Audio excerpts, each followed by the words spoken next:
Boy, can I help you? Listen up. I'm bringing you the best content to ever exist in the door-to-door industry, from sales, leadership, recruiting, and personal development. Well, why would I need that? Because never before have we been able to collaborate with the top experts in their industries, sharing their secrets and techniques on what makes them the best. Wait, who are you? I'm your host, Sam Taggart, creator of the D2D Experts and D2D Con. Is there a place we can sit down? Well, come on in. So we're going to dive into this. So, like I said, I'm Sam Taggart. This is Thomas Shaffer, and this is the D2D podcast. We're about to get rolling. Here we go. This will be fun. So, first question: tell us a little bit of your background, how you got started. Just kind of tell us like your story, I guess. Cool. Yeah, I grew up in Pennsylvania, Lancaster County, which they say that Pennsylvania is Philadelphia, Pittsburgh, and Alabama in the middle. And it's absolutely true. It's just all farmland, and I grew up working on a farm. So from the age of about 12 to when I left the house at 13. No, I'm just kidding. From about 12, I would wake up, and I would work just the summer so I could do school in the regular school year. But I'd wake up somewhere in the 5s, get on my bike, ride to the farm, and start working. I'd pick strawberries and work in the pumpkin fields, work in the asparagus fields, and yeah, that's cool. Grew up doing that. Grew up wrestling. All you wrestlers out there, it's laid the foundation for who I am. That level of hard work has really made me who I am. Wrestling and working on a farm is Best recruiting pool on the planet: Idaho potato farmer wrestler dudes. Yeah, like just plain and simple. I agree with that. So it's like that you get some of the best reps I've known have been good at wrestling and grew up on farms. One or the other or both makes a superstar. So yeah, that's cool. For sure. Yeah, I attribute a lot to that. So I grew up there, went on a mission to Mexico, started knocking doors there. It was awesome. I love my mission. And then went to BYU and got into this whole door-to-door mess. So where'd you start? So Platinum was the first company, 2007. Rest in peace, Platinum. Absolutely. Jared Hallows, boys out Chance. there. Love you guys. Wish it could have lasted longer than it did. The glory days. I actually left before they went out of business, though. Yeah. I left 2 months before they went out of business too. There you go. I really did. Okay. I'm like Keith, I gotta go to Vivid. He's like, no man, this is gonna be amazing. You gotta stay. And then 2 months later, I see everybody mass migrate, and I'm like, oh, good thing I switched. Yeah. I felt bad, but I was like, well, it was a good move. Sure. Yeah. No, those were good times. You and I were both there. A lot of the good guys that have lasted a while were at Platinum, and they really had an awesome thing going. They really did. Proper respect for that. The culture was great. Training was great. Expectations were set very high. We got another Platinum. Hey, if you were Platinum, like this, because Rob Reimer's upstairs too, and he was like the face. He was like, dude, if we could be like Rob, he is the juggernaut of sales. Yeah, Rob's not on Facebook, but he does exist, and he's here at New Power. That's awesome. Sorry, keep going. I had to put the Platinum plug because he was the shiz. Well, it blew my mind when I got into this door-to-door game. It just blew my mind because growing up working on a farm, and I had some other hard jobs too, working construction and stuff, road construction. I was anybody do the flagger position, stop slow? I did that, and did that for a summer, and that's hard work. You wouldn't think so, right? It seems like the laziest job ever. But I tell you what. I'm sorry. I just want to see a picture of you. If you put an ADD kid in that flagger stop slow position, oh my gosh. Some of the things that I would do to keep myself entertained. That was tough. Anyway, but so a lot of and I didn't just do that, but working road construction is a tough job. When you go, and a lot of you guys know this, when you go from that really hard physical job, the one that makes the calluses on your hand, when you go from that and then you go to knocking on a door, my gosh, I remember the feeling I got when I got my first commission check from Platinum. They had this thing where you did a certain number of preseasons and then you get a bonus. And anyway, it was, I got that check, biggest check that I'd gotten. It was $1,000. Biggest check that I had gotten at that point in my life. And the thought was just, I made this using my mouth, not my hands, not my muscles, my mouth. Like my mouth is making the money now. And it was a whole new world for me, Jasmine style. That's awesome. And That was really cool. But I guess back up just a little bit. So before I had that job at Platinum, I was an intern for the Hershey company. So Hershey is right there in Pennsylvania. And as a BYU undergrad, I had this job at the Hershey company where I did data analytics. This was a 9-month internship. And I did data analytics for the Walmart company, for Walmart Global. And so I was responsible on my computer to analyze $1.2 billion worth of annual chocolate sales within Walmart. So you didn't just like get in the back making chocolates, you were the... That's right. When they were understaffed, I had to go to the production line and just wrap the kisses. Nice kiss. Yeah, boy, I tell you what, that's a tough job. You have to have adept fingers for that. Yeah. Anyway, no, I did that, and I think that I need to attribute a lot of who I am to that job, because we're going to talk here in a minute about that skepticism and the analytics side. Analytics. Yeah, and so I had to break down this chocolate data every which way possible. How does a promotion within a Walmart store bump sales? What products, market basket data, what products are customers buying with our chocolate? So what magazines are they buying when they're buying Hershey Special Dark? We need to advertise in those magazines. So a big market data success story was we found that people in the springtime and in the fall were buying graham crackers, marshmallows, and Hershey chocolate bars. And obviously they're going to make s'mores. And so now every time you go into the store during that season, you'll see all three of those items in one SKU, in one shelf together, because people are buying them all three at the same time anyway. So just moving the Hershey's down to the graham cracker, marshmallow, so they're all right next to each other. Yeah. So data-driven mindsets produce measurable results.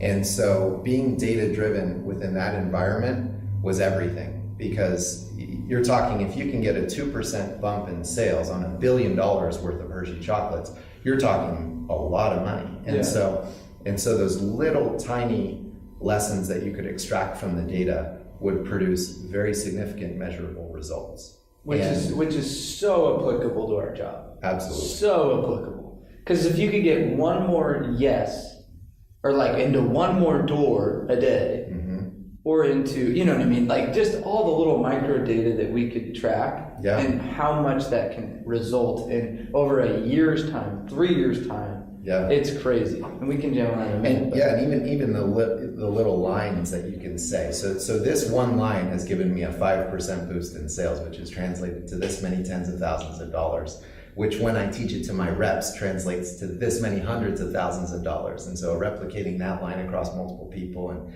the data is absolutely where it's at. It's all in the data. There's something to be said about how you feel and your intuition, but I think there's something much stronger about data and information. So let's kind of dive into that. So you've built this company a lot on data, and it was funny before this, I worked here 3 years ago? I don't know, whatever. A few years ago, and it was I loved how your systems and you're into processes, and it was all work in progress. But what you just showed me was really cool. You programmed and developed your own knocking app, your own dashboarding aspect, your own platform, and a lot of it was data driven. And it shows all of it, right? You've got some artificial intelligence to that. And tell me, I guess expound on that and why your brain went to saying this is so necessary for success. Yeah, it's kind of a backwards approach, because so there are two philosophies that I really like. So crawl, walk, run, and nail it and then scale it. And I like those two philosophies because they both hinge on the ability to implement a process first and then leverage that process for growth. And without somebody asked on the Facebook group, on the Can't Knock This, they said, what's more important, right? Sales or ops? Sales or ops, right? Yeah. So let's kind of go on that thread. You can't say that, sales are more important, right? They are Yes. They are everything. Sales are the lifeblood, right? But you can't have the sales without the process. You can't. We've all worked at, maybe not all of us. But a lot of us. I went to one. That's why I went New Power to that company to be unsaid. Yes, to the company that shall not be named. Yes, the company that shall not be named. Yes. Unfortunately, put a wrench in our relationship, but it was Not because at all. it was Not at all. sales. We had sales. Yeah. We did not have ops. Yeah. So both are critical, right? Yes. And so that crawl, walk, run that I talk about, or that nail it and then scale it that I talk about, is referring to the process. Yeah. You're not going to keep the doors open if you don't have sales. Yeah. You will go out of business, plain and simple. If you don't have sales, you don't have money, and money is what runs the show. But if you don't have ops, you're not going to convert your sales into that money. And so it's like refining the oil, right? The sales are the oil, but you have to have a refinery in place. Yes. So otherwise it's not going to be worth anything. You've created processes and systems to help sustain this whole nail it and scale it and crawl, walk. Yeah. So let's talk about the software. Okay. So I think something that I do well outside of being skeptical and using data is being able to figure out where people fit into the machine, right? Is seeing their traits and then plugging them in where they may do best. And so what I've done here, along with the help of a lot of other really talented and capable people, is we've been able to build teams of people that work here that help us build these things. And one of those teams is a developer team. So we have a team of full-time developers that work here at New Power, and they build our systems and our processes, which are hinged on strong software that help us automate these things. And I'm not saying to the guys that you have to go do this. Like, I'm not saying you have to go find developers and you have to go build some software. There's tons of software out there, but you have to use software. Yeah. You have to use technology, and you have to understand it and how it can help you and how it can automate your process. And this could be as simple as the rep that uses sheets on their iPad, and they build a nice spreadsheet where they're plugging numbers in. Or the rep that has a video customer testimonial and they're showing that to their customers. That is an automated process that helps them produce a tangible result. Yep. That eliminates some of the work that they would normally be doing themselves. Yep. So for example, the video testimonial is something they're hitting play, and then they're not expending any more energy. That means that they've automated a part of their process through technology, through software. Yep. That has to be a core part of what you do. Whether you're a first-year salesperson or you're a CEO of a company, you have to implement software and technology to automate those things that you would normally trade your time for, because that time is very valuable, and you can't continuously be trading that time for those things. Another couple good ones for reps, I'm going to put a little plug in there, is email drip or email text or text drip. Like, how many times are you not following up, getting referrals, getting callbacks, and automating follow-up meetings? A lot of times in solar, it's this, I've got to go set up another time to get referrals, and I got to go show up for the site survey, and I've got, Calendly, that's a good tool. Yep. Pidge, or, these texting automations, the MailChimps and the active campaigns there's a lot of good software. So if you're wondering, like, what are we talking about from a sales rep's perspective, it's getting smart, and also it's putting some intentional effort, like, in your mornings to be like, okay, this hours is set aside to, like, just make sure my automation is working, because then you're working, like, there's 5 of you working at the same time. Exactly. Instead of just you, one door, is you can be doing a lot more than, Yeah, software automation is the new hiring of people. And so everyone hears the phrase that our jobs are going to be automated, we're all going to be out of business, there's not going to be any more, like, truck drivers or, McDonald's workers or whatever. That definitely is true, but in the same sense. It definitely is. You just said that. You said that. So, definitely it's going to happen. That's one of the rabbit holes we talked about before we went live here that we're not going to go down. Obviously. Sam put a lot of restrictions on what I'm allowed to go into, what I'm not allowed to go into. So comment below if you're now wondering what are these rabbit holes we talked about before. I said, we'll touch on these at the end. There's a sign over there on the wall that says, "Don't talk about this. Don't talk about this." Okay, keep going. Sorry. All right, so we won't go down that hole. But what I was saying is that you need to be able to eliminate a lot of those parts of your own job that could be automated. And so if you look at yourself and you look at the 50 hours a week that you're working, you need to realize that most of those 50 hours, or many of those 50 hours, are not producing actual value and could and should in fact be automated through software and through technology. And that will give you the ability to keep working 50 hours. It's not that you want to get down to 20, right? But it'll give you the ability to keep working those 50 hours, but make the per hour value much higher. The amount that you get per hour much, much higher. And that is possible. And maybe you can post on your page or in the group or whatever some links to some proven software that people like, or in the comments. Yeah, comment some of the software that you guys might use. That's what you use. Yeah, definitely. I remember when I'm an early adopter. And I had the iPhone when it first came out in 2007. I had the first iPad with the silver backs, when they first came out and stuff. And I remember going around with the iPad, and I had Google Maps pulled up on the iPad, and I would zoom in and show people. I'd be like, so this is where you live, and then over here, this is where your neighbors that I just signed up live. And people's minds were just blown. They love seeing the technology, but not only that, it helped me to automate a part of my process, which was building credibility, building rapport, building that interest level, because that spiked their interest right away. So there's there are a lot of resources out that you can use. That's cool. Yeah. So let's talk on a little bit of how you've leveraged software to create skepticism and squash skepticism to create trust. Sure. So skepticism exists first and foremost. Yes. Let's talk on skepticism. Yeah. Let's touch skepticism, and then we'll kind of tie it all together at the end. Yeah. So skepticism, and I want to preface this because I think when I say this, it could go very wrong. But I don't trust what people say. I trust people, but I don't necessarily trust what they say. And what that means, I'll clarify so that it's not like taken the totally wrong way. I don't think that people are deceptive and liars. I don't think that people are bad intentioned. I just don't trust that they have access to the right information.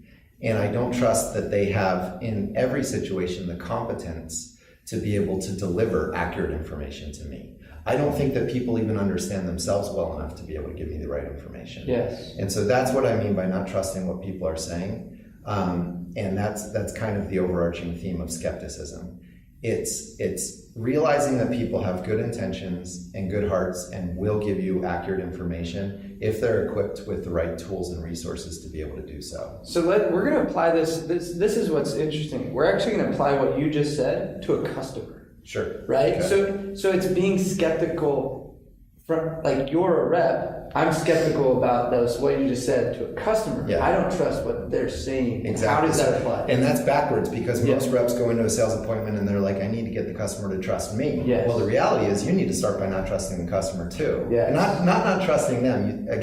You think they're a good person, you know they've got a good heart, but you're trusting their ability to deliver accurate information to you. Exactly. And so starting there, you recognize that this is a journey between you and the customer, where not only are they going to gain trust in you, but you're going to gain trust in them. And the way that you're going to do this is you're going to extract as much information as possible, get it out there in front of both of you, and look at it together on the same team to see if this is a good fit for each of you. I love that. Just love that. Keep going. So let's get into it. So basically what I'll do, and I'll talk first from my perspective to the customer's perspective, or from my perspective looking at the customer. So I'm going to start off, you're the customer. I don't necessarily trust the information that you're providing with me or providing me with. So what I do at the beginning of my sales presentations is I will have a legal pad or a piece of paper, good old fashioned non-technology, right? But you could do this with tech too and make it a little more exciting and have your notepad there. But what I'll do is the fact-finding stage. And so this is after I've built a relationship with them. We've talked about whatever their favorite. Yeah, because they've got to be willing to at least open up enough to trust that I can share stuff with you. Yes, that's right. So what I'll do, and I'm giving away a couple of trade secrets here because this is what we do at New Power. So, but that's okay. I think that the more content you share, the more content comes back to you. So what we'll do first is we'll build that relationship. We'll talk about family, occupation, recreation, whatever they like to do, right? Or whatever they care about, whatever they're passionate about. We'll get on the same level, we'll share a laugh, whatever, we'll connect on a human level. Yeah. Then I pull out the legal pad and the binder. I write down both of their names. So Sam and Kate, I'll write down the husband and the wife's name. I'll write them at the top of the paper. I'll underline them, right? Okay. Then I'll start to dig in with them and I'll find out why they're meeting with me. they're not just meeting to be nice. There's got to be a real reason, right? So they'll say, well, we're just looking for information. Okay, just looking for information. I'll write it down. I don't trust that that's why they're meeting with me, right? Yep. They're saying that answer, but I'm going to dig in and I'm going to expose more information. You're being the skeptic. That's right. I'm the skeptic on what they're saying. So I'm going to dig into what they're saying and I'm going to get to the real core of it and I'm going to expose the foundational level of what that means. Yep. Right? So you're looking for information. Let's get into that. What do you mean by looking for information? What kind of information are you looking for? Well, we want to know how much this would cost. We want to know how much we would save. Okay. Are those things important to you? So I'm digging into those. Why are those important to you? What do you mean by how much this is going to cost? Are you looking to spend and buy something like this up front? Are you looking to make payments on a monthly basis? So let's dig in. Now, when I do my fact-finding stage with someone and I'm the skeptic and I'm digging in and I'm getting to the who, what, where, when, why, how of each of those statements, there are a few things that are really important for me to consider. The first one is that when they say something, I need to write it down as they say it. I don't want it to go through my filter of interpretation into Thomas' world and write it down how I understand it. I need to write it down how they're saying it. Because a lot of people, they interpret or they assume certain things. That's right. And then as a rep, we go into robot mode and we just give them what we normally give everybody. Yeah, exactly. It's a one size fits all. Yes. And that's not going to work. Nope. That's where you're just the facade. That's where you're just superficial. Yep. That's where you're not actually human connected. And you don't create the trust with them. Nope. He's just going into his presentation That's and right. this was relevant. That's right. I think that common pitfall in sales dudes. Mm-hmm. So keep going. And you expose and you create more doubts for them when you put it through that filter. Exactly. So you're saying it differently than how they said it. Then they're processing how you said it and they're interpreting how they see it. And then a doubt surfaces because you went down a neuron path that they connect to moving somehow. What happens if I move? Yeah, you're creating that doubt. You created the doubt. So write it down exactly how they say it and say it back to them and then clarify to make sure that you understood it and then go into the who, what, when, where, why, and how so that you can understand it better and expose the actual underlying foundational objection, interest, whatever it is of why they're actually saying that thing. Okay? So get that. Then the second thing that's important, so first is to state it the way they did. Second is to make sure that when you're in this fact-finding stage and you're talking about why are they meeting with you, what questions do they want to make sure that you answer, what objections have they had in the past with doing this sort of a thing, why haven't they done it, right? So you're exposing all these things, and we could go into a lot of detail about fact-finding, but I won't. As you're doing that and they're giving you this information, you want to make sure that you do not judge what they say and that you don't address it either. So the only thing that you want to do is validate it. The only thing that you want to make sure that you do when you're doing this fact-finding is validate what they say. Yeah. So we're in solar here, and if I'm in the fact-finding stage and I say something like, what objections have you had in the past that have prevented you from making a decision like this? And I say, I'm just worried about cost. It's just expensive. Yeah, worried about cost. It's just expensive. That's a great point. I'll make sure that I address that. Because the common mistake is people are like, well, actually it's going to save you money and it's not going to cost you anything up front and blah, and they start resolving. They go to a solution when it's just like, no, we're in the fact-finding stage and just let them be where they're at. Exactly. Because I think a lot of times I'll get uncomfortable, like now it becomes an argument, being like, oh, I see that you're just trying to sell me now, instead of just like listening. Yeah, and the purpose of this is not to overcome objections. It's to surface them. And it's to create an open relationship where they can be honest with you. Yes. Because if they see that, so worst case scenario, someone says to me, the reason I haven't gone solar in the past is because I hate solar and everything about it and everything it stands for. And you have to be skeptical on that statement. I don't trust that you're even saying. Definitely don't trust the statement. Yes. But I'm going to validate it and I'm not going to judge it and I'm going to write it down as they said it. Yep. So don't like solar. Don't like anything about it. That's a really good point. I really appreciate you sharing that with me. That's awesome. So let's go to some of the other reasons. Huge. And then, write that down. Yeah, and then they're open. Then they're like, okay, this is an okay guy. Yeah. Like this guy doesn't judge me. He may not even try to sell me, right? Because he's just writing down and trying to understand me better. I like how you do it way better than I'd probably phrase it, but I always just say, I play dumb. I'm I'm kind of like, oh yeah, that's a really good. I love that. Yeah. It sounds bad. I can't think of a better term for it, but it's like I play as if it's like dance party.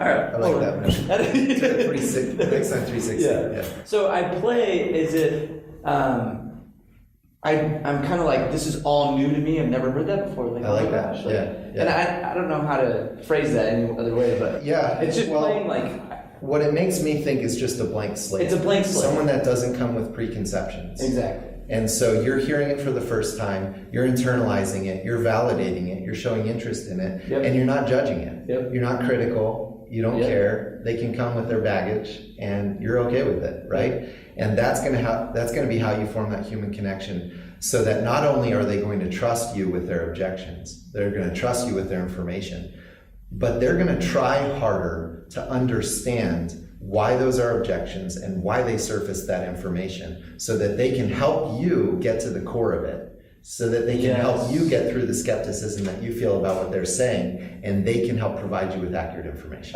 So let's go to the other way now. Yes. So let's go customer to you. The customer is coming to you with skepticism, for sure. If you've got a customer that's not skeptical, they're a lay down, right? And they're hard to find nowadays. So everyone's skeptical in this information age, in this internet age. Everyone is skeptical. Everyone has access to all the information out there. And they're going to come with a preconception about who you are, what your objectives are. They're going to put your information through a filter and they're going to see it a certain way. And so how do you get past that? Well, first off, if you've built that relationship and that human connection right off the bat, that helps a little bit. Mm-hmm. Second, you go into fact finding and you show that you're non-judgmental, that you're not trying to sell them, that you're not critical of what they say, that you're open to hearing any complaints or objections they may have. That's going to get you somewhere. But then third is, and this is kind of my mantra, is basically the two words, prove it. You can say it, but saying it is only so much. Prove it to the customer. Yeah. And you have to use information to be able to do that. And so what I'll do from the customer's perspective is I will see everything that I'm saying through the lens of they're going to need me to prove it to them. Yeah, they won't take my word for it whatsoever. That's right. I'm a sales guy. They see me as a used car sales dude. They're going to just doubt everything I'm saying because they don't want to be sold. Mm-hmm. Therefore, if I prove it to them, they then have to accept what I'm doing. Yes. So they can't say no. That's right. So if and I did a podcast internally on this a few weeks ago. So the name of the podcast was Show and Tell and Sell. So show and tell and sell. But initially you're going to tell them first, then you're going to show them, and then you're going to sell them. And so what I mean by that. Yeah, walk me through that. So show and tell was like my favorite time as a kid. Typically, I remember my basketball cards every time. Yes. Or my rock collection. Really? Rock collection, nice. Solid. Love that. That's good. So I would bring my wrestling trophies, because I would have these wrestling tournaments on Saturdays, and I'd go in on Monday with show and tell and bring the wrestling trophy and show the people. But show and tell, right? You're not just telling them about it, you're showing them how you actually do it. And that's a key part of selling. And that is something that makes selling very enjoyable. Selling is storytelling, selling is showing, selling is telling, right? And it's proving. So it's making your case with lots of information and by demonstrating it to them in a way that they can internalize it. So give me an example in solar how you do that. Yeah, so I would talk about our first off, I talk about the company, the foundation of the company and our reputation online. So I say, we've been in business since 2009. We have this many thousand customers. And after all those years and all those customers, we've still been able to maintain a 5-star Yelp rating. And I show them and I say, are you guys on Yelp? Okay, yeah, I won't go to a restaurant unless it's 4 stars or above. I'm a Yelp snob. And then I show them, right? It's something as simple as just showing them on Yelp, showing them on the BBB, showing them. And if you work for a company that has a really crappy reputation, show them a testimonial, show them a video of what someone else said. Customer list, review. Exactly. There's plenty of information or evidence that you can present to that customer to prove your case. Because as a skeptic, as a customer, think about it this way. I'm always going to say, I don't believe you. I'm going to go look online. Exactly. And then all of a sudden, you just showed me online. Therefore, I don't need to go look online anymore. Therefore, you're eliminating. Let me go research it. Come back tomorrow, and I'll let you know. Exactly. But while we're talking about that, I think something that's important to say is that you don't want to show and tell everything.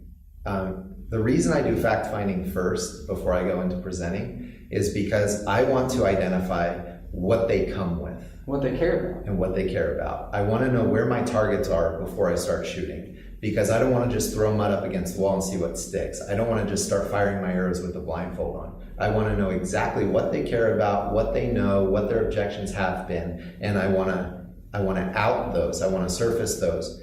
That way I know what I'm going after, because I've found that the majority of the objections that actually kill your deals are ones that you've created yourself. Yes, you just assume they're going to have this certain objection, and you touch on that so much that they're kind of like, well, maybe I should have that objection. Sounds like a big deal. It sounds like, yeah, it's like you keep talking about it. I would have never thought of that. And you're like, I'm an idiot. Yep. And it happens all the freaking time. It does. It took me a while to learn this. It was 2010 when I finally figured this out, that the deals that didn't go through were the ones that I killed myself.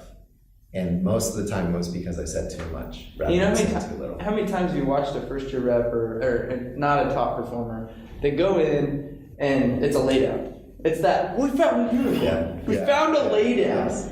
And it doesn't sell. Mm-hmm. And you're sitting there going, you could have walked in and said, XYZ, let's do it. Sign here. Yeah. And somehow you told them not to do it by the information you gave them. That's exactly right. You could identify exactly when and where the rep killed the deal with what they said. 100%. So you're going through fact finding first, because once you get to presenting, you're only going to present on those topics, and you're only going to show and tell on those issues. If you start showing and telling on all this stuff, what happens is that a lot of reps think that they need to prove their proficiency to the customer. Mm-hmm. They think, I need to go in and I need to show this customer how much I know about alarms or solar or pest or whatever. I need to prove how knowledgeable, how expert I am, how guru I am, whatever. I need to give them all this information so they trust me. Mm-hmm. Right? That's not how trust happens. What you need to do is you need to address exactly what they're after with a high level of proficiency, with showing and telling and evidence-based information presenting and all that stuff, so that they know that you're the expert in the fields that they care about. Right? Not in the field that you care about, but what they care about. Yes. And what I had a thought, but it's like kind of like drifting kind of in limbo here, but it's essentially that if you're going in and you're presenting all of this information that's irrelevant to them, the reason you're getting, I want to think about it, or I want to do my research, is not because they don't trust you. It's because they don't trust themselves with the ability to make a decision of that magnitude.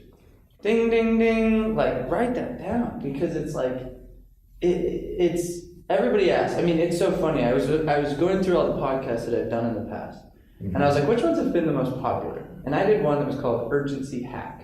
And that one was probably the second highest viewed podcast out there. And that point that you just made is kind of summing it all up. It's, how do you create urgency in a sale the way they do it, right? Yes. Everybody wants to know, like, okay, I keep getting, let me think about it. And I'm a great presenter, but I can't close.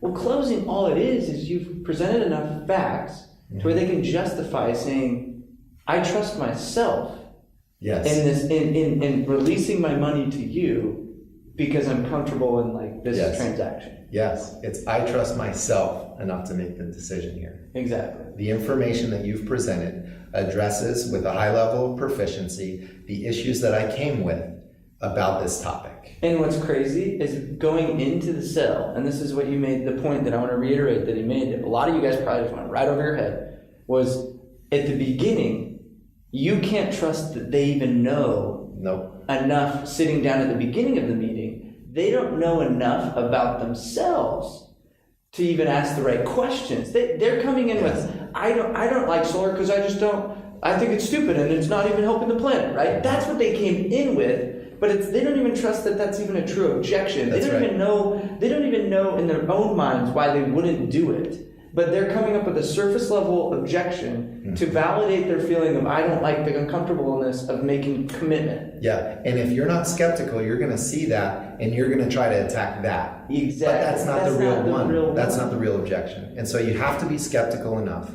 not to distrust them, because if you start getting this skeptical nature about yourself and you start distrusting people, it's not then them. You're screwed, because you have to love people to do this It's job. just initially what they say. What You're they skeptical say. and you're like, it's not really that, is it? But I will take it for surface level, but I'll keep asking Write it some down more exactly how they questions. say it. I will take that, what you said, but dig a little deeper on that. Yep. And then it helps them to be like, oh, this is where that real root of my concern really was. Yep. And you're like, thanks for sharing that. Like, let's talk on that. It's like a therapy session. Exactly. You're going through therapy with the customer. Exactly. We're like doctors. We're like therapists. And I think, and I want to segue this into management here in a second, but like, if there's one thing to take from this video is it's people in sales don't do a good enough job due to probably the lack of care, the lack of curiosity, the lack of just maybe, I don't know, emotional intelligence in a sense. They go in, they're like, my manager told me to say X, Y, Z. So I'm going to say X, Y, Z. The customer told me X objection, therefore I'm going to tell you X response. It's just surface level. And it's like, we're not getting anywhere. Yeah, well, if you pause that, so if you pause that first statement that you made, if you say, the reps go in and they do this XYZ because their manager said XYZ, well, the problem started right there because they didn't approach their manager. Well, that's right. So let's go manager to rep first. Let's look at that interaction there. So the rep should have approached what the manager said with enough skepticism to understand why the manager is saying those things. And so if they're approaching the manager with that level of skepticism, then they understand why that's below the XYZ, the foundation below the XYZ, so that they can still present XYZ to the customer, but they understand why. There's too many reps. They're like, just give me the script. I'm saying what you're saying. I'm doing everything the exact same thing you're saying. I'm doing the same thing, and I'm not getting the results you are. And you're like, but do you even know why you're saying what I told you to say? Right, exactly. And then you go one notch back, and that falls on the manager ultimately, because the manager didn't convey to them, looking at it from their perspective, that they should be skeptical about why you're saying those things 100%. and providing enough information that they actually understand the why behind it. And so all of my trainings, I always start with the why. Why do we do this? Why do we present objections before they come up? Why do we build trust? Why do we build rapport? Why I've outlined in my presentation, this first, this second, this third, and the psychology behind that. Yep. And I think too many reps, they think they can go all summer or all year or years. I mean, I've watched reps go for years, and they've actually been doing pretty decent, getting by. But I'm like, people ask, like, well, what's the difference between a 200 and a 400 account rep? What's the difference between, a guy that makes $500,000 and 100,000? It's like, a lot of that is just being able to sit with a customer and be like, I don't believe what you're saying real quick. Let me tap deep, and then it's like, boom, deals just fall. Exactly. And that closing percentage goes, boom. Because you're psychologically understanding the situation versus just like, oh, I read in a book to say these lines. Exactly. Yep, exactly. The more information you can expose about the situation that you're in, the better you're going to understand it. And the better you understand, the better you'll be able to attack it and ultimately win, get the outcome that you want out of it. So shifting gears real quick, because we're almost out of time. So, and I do want to spend 2 to 3 minutes at the end, like I said, answering questions. So put some questions among this topic right now. If you're listening or watching this, we want to see a few questions that you want us to talk on and discuss on at the end. But the last thing I want you to touch on just briefly is, I'm a manager. How do I use the same level of skepticism with my reps? It's not like I don't trust my reps, right? It's if a rep feels like you don't trust me, you don't believe anything that I say, like blah blah, then you have this disconnect. Yeah. It's you trust the rep, but it's the skepticism of what he's saying, what he's telling you, right? So how do you use the same philosophy of skepticism leading your people? Absolutely. So I'll tie it real quick into the technology and automation. Yeah. So we've built an app, and it's called MP Grid. It's not in the App Store. It's an enterprise level app, but it tracks our reps and their movement throughout the area, and it has a bunch of algorithms, uses some AI, gets smarter as time goes on about what they're doing, when they're looking at pins, when they're changing the pins, how they're moving throughout the area, and it determines how much they're actually working. patent pending, so can't steal it.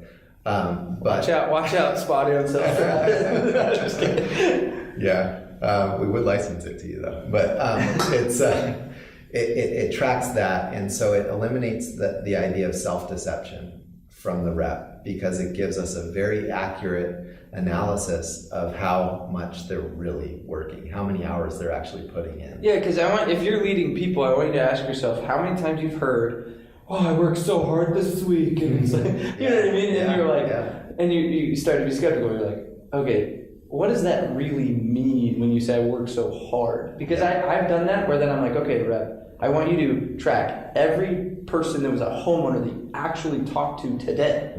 And I'm like, how many people did you really talk to and sit down with? Right. 2. Okay, so how hard did you really work? Yeah, and the thing is, and you touched on this, but it's a real balancing act, because your reps absolutely have to know that you care about them. Yes. And they absolutely have to know that you want them to be successful, that you have their best interests at hand, that you don't just see them dancing. Dance party. Oh, that was beautiful. Thank I loved you. it. Cut that out, Christian. It's a ballerina move. So they have to know that you don't see them as a dollar sign, and that you're just there because you care about improving people, and you get fulfillment out of making them successful. And ultimately, every good manager should get their fulfillment out of that, not just the checks that come in. But you have to have that balance where you want the data, right? You want to gather as much data from them. How many qualified contacts did they make? How many did they make from 4 to 5? How many from 5 to 6? How many from 6 to 7? If you don't have access to our software that we've built, you can still gather a lot of this information. You can have the rep self-report, and that's, You could do it manually. I mean, there's just collecting that and then looking at it. A lot of managers, they fail to even utilize the data. Yeah. I mean, I've seen it where I'm like, oh, I'm just so not data driven, or it's a lot of work to try to run reports, and whatever. And they just kind of go, but it's not being really intentional and smart. And you can automate that too. You can automate the way in which you gather the data. Exactly. You can have forms online. You can have them fill in the forms online, graph themselves. And there's so many tools available that you don't have to do the mundane anymore. Yeah. But you want to have the data available to you, because the data is going to help you make real decisions based off of real information. It'll help the reps eliminate the idea of self-deception. It'll help them really see what they're worth and what they're making per hour and how much they're putting into it, and help them to be honest with themselves. Yeah. And so from the management perspective, I'm going to look at my reps, and I'm going to try to get them into a place where, just like that customer, they know that if they're coming with bad information to me, I'm not going to judge them for it. I'm not going to be critical of them because of it. I'm going to treat them with respect and caring and love and compassion and all that kind of stuff, because I care more about getting the data than I do about showing them my stance on something. Because if I have the data, if they give me true and accurate information about how hard they're working or what effort they're putting forward, then we're in a really good place, because then me and the rep can sit side by side, and we can look at that data together, and then we can make some actionable decisions based off of that data together. It's not making any assumptions. No. It's not saying I'm judging you. I'm assuming you're not working, because it's like, let's just look at data together, man. Let's assess this. How you tell do you me, think- exactly. You tell me what you. So get they from come this up with some information. solutions based off of that, and then you analyze the result of those solutions that were put in place. You analyze the data that was driven based off of the solution that they presented, and the next week you say, you know what, your solution worked. You did a hell of a job. Good job. And it's show and tell. Yeah. Prove. Yep, exactly. Show and tell. Prove. So use the data, gather the data, get to a point where you can get trust so that they will give you the data, and then look at the data to make good decisions. Because it's going to be a lot of tell. And especially you're just starting the peak season of selling, you're starting to run your teams, and the reps are going to tell you a lot of stuff. Mm-hmm.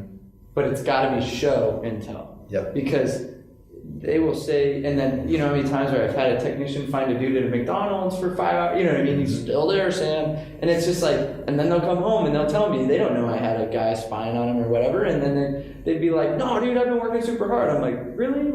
Show me. Mm-hmm. Yeah. And if I come to him and I'm like, no, you haven't, show me, and there's no data that we can look at together. Yep. It's kind of like my word versus your word, and everybody has that self-deception to where they're going to justify why they work so hard. Absolutely. And I think So to kind of wrap things up, because we're running out of time. I got to run over. So if you're on Facebook Live, I'm gonna be on another one in like an hour with Alia Zamani, and but like anyway, we want to dive into these questions, but to kind of sum everything up, like if you had to give like this in a nutshell and like a one statement to who's listening or watching, this skepticism, like wrap this up in like 1 or 2 lines for everybody. Yeah, so go back to that mantra of prove it, right? And basically what that means is that trust the people, challenge the information. So trust the people, but challenge the information. Love it. And just dig into the information to expose what they're really talking about. Love it. And make decisions based off of it. Love it.